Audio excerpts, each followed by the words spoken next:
এই দেখেন আপনাদেরকে দেখাচ্ছি, কানাডাতে আমার বাসার পাশে বড় একটি মাঠ আছে, দুইটা মাঠ।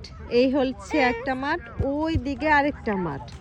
তো এইখানে আর ওই পাশটায় দুনো পাশেই এই ফুটবল খেলার কোচিং করায়, মানে ক্লাস করায়।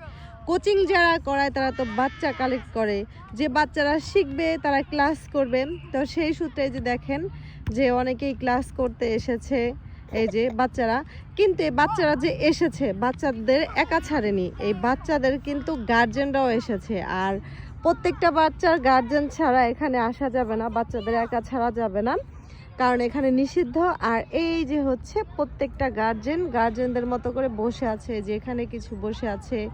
তারপরে যে প্লেগ্রাউন্ডেও ওখানে দাঁড়িয়ে আছে, এবং কি আমিও এসেছি, যেহেতু আজকে সাফওয়ানের ক্লাস, আমি সাফওয়ানের আব্বু এসেছে। তো দেখেছেন, এখানে ফুটবল খেলা শিখতে গেলে একা একা শেখা যায় না, গার্জেন সাথে আসতে হয়। তো অন্য একটি ভিডিওতে কথা বলি, বাই।